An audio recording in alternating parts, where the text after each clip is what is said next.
It's a morning magazine on RTRfm. The one thing we all have in common is that we are the 99% that will no longer tolerate the greed and corruption of the 1%. So say the organisers of the Wall Street occupation, and it's snowballing into a worldwide movement. Tomorrow is 15/0, or the 15th of October, a global occupation day that aims for one revolution in every single city or the world. Perth is following suit, promising a peaceful gathering in Forest Chase. Two parts of the 99% Occupy Perth organisers, Karun Cowper and Colleen Bolger, join me this morning to have a chat about it. Good morning. Good morning. Hi, Stacey. So this is part of a worldwide movement. How did it begin? Well, I've been following it as a magazine, Adbusters. Done lots of campaigning over the years. About 7 months ago, I think, they put out this intention to occupy Wall Street. I forget the beginning date, from the early October. And it's just snowballed from there, really. Just an amazing group of young people got together, and since snowballing, unions over there getting involved and spreading like wildfire across the planet, basically. It was a relatively small group of activists that took the initial move of deciding that they would set up camp in the heart of corporate America, taking their message to Wall Street itself. And what is the message that they decided to take to Wall Street?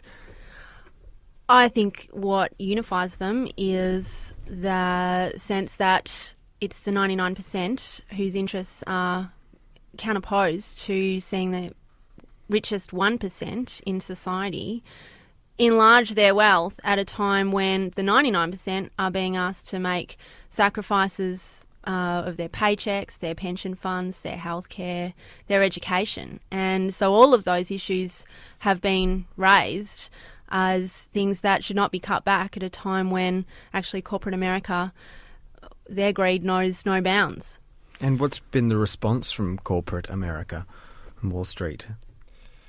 I'm not sure that there's been all that much response at all. I think, largely they're trying to ignore it as actively as they can. There's obviously corporate-controlled media that are also doing their very best to minimise it and frame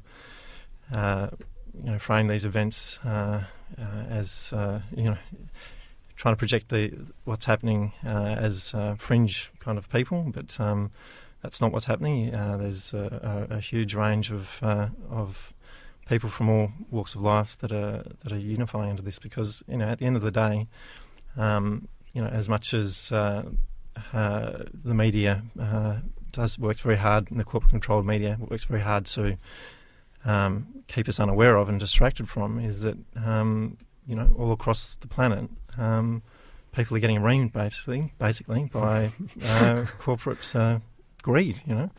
It's just it's huge. So what do they hope to accomplish? Just to draw attention to the fact that people are making money when other people are suffering, or to inconvenience people by physically getting in their way so they can't get to work? Like, what's the actual goal? I think the goal is really first step to really bring this, to bring people together. Really, to bring this into the public awareness, and that's what's happening. I think that for years now, people have been doing no more than just coping with what the financial crisis has brought, and the job losses, people losing their homes. I think one of the most important things that Occupy is doing is that it is bringing those people together, and for the first time giving them a sense that you don't just have to cope, you don't just have to suffer as an individual. If we come together collectively, that's where we have power. And so I think in terms of what they're trying to achieve, I think the first thing is raise awareness of the issues, of what's being cut back at a time when the rich are getting richer. Secondly, to give people a sense of, we're not going to take it anymore. We must come together and we must stand up. And once you have that, I think who knows where it will actually end. But clearly the intention is to put pressure on the government and Wall Street to stop making ordinary people suffer so that they can get more wealthy. So we're quite removed from Wall Street where we are here in our little corner of the world, at least physically. I know that financially we're obviously tied up in a lot of ways to America and the world economy for sure. What's the local angle then that you guys are bringing to Occupy Perth? Yeah, well, this is an important question, obviously.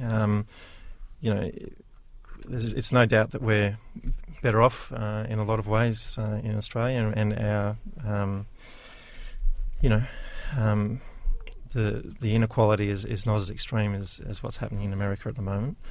But that doesn't change the fact that the wealthiest 20% of Australians own 61% of the wealth, and the poorest 20% only own 1% of the wealth.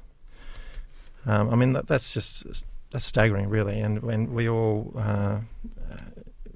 go about our lives, largely ignorant of this.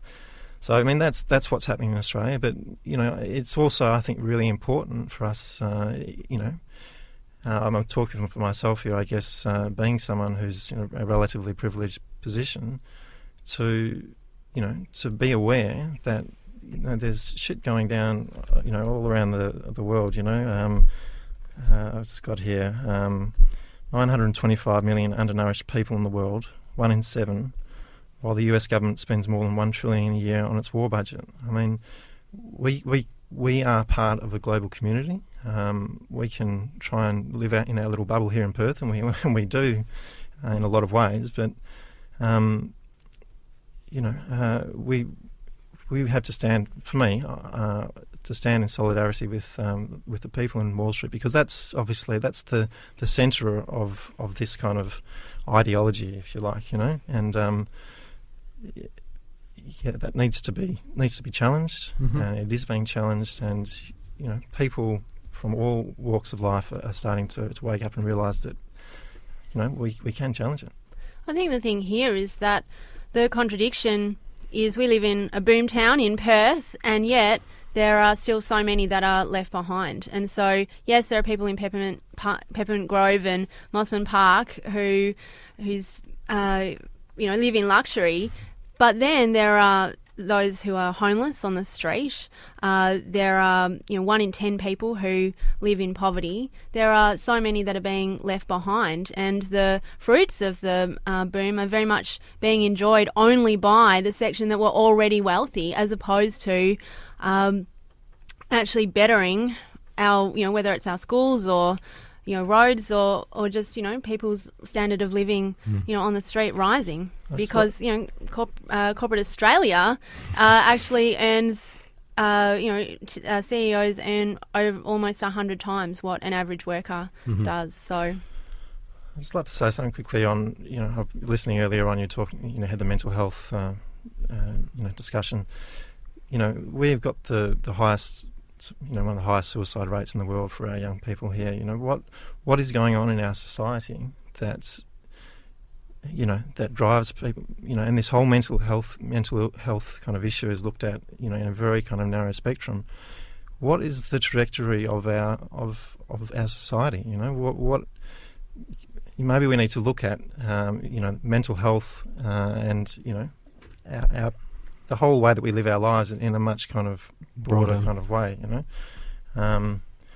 That's kind of my day job. So, anyway.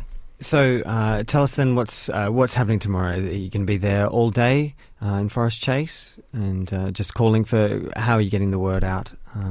Is it all Twitter? I believe Twitter was the Twitter feed how this got started. Yeah, the Twitter feed is going crazy. It's there's a Facebook page that's also got a lot of very interesting discussion. Hashtag occupyperth, that is. Intention for Saturday, is to really just get together. Largely, we're going to have a welcome from an Indigenous elder. Again, we want to acknowledge we're kind of occupying this land in a much more kind of negative sense of the word. Mm-hmm. We want to, define that occupation that we're going to embark on in a different light.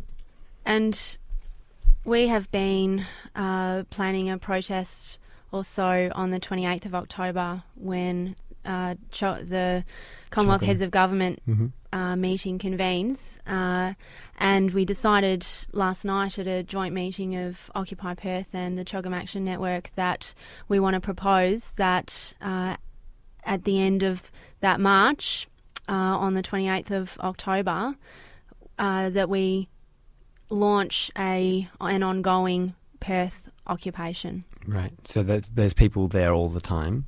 That's right.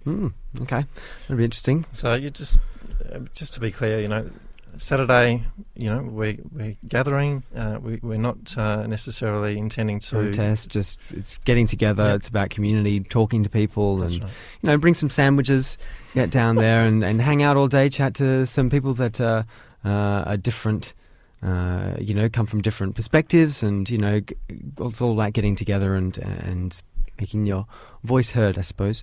So thank you very much for joining me today, Karun Cowper and Colleen Bolger. That will be down as part of the Occupy Perth happening all day tomorrow down at where is it? Forest Chase in the city. So get down there and show your support. At 1 o'clock is the time to get down there. As I said, bring a packed lunch and chat to some people down there. Thanks for joining me today, guys. Thanks for having us. Thanks.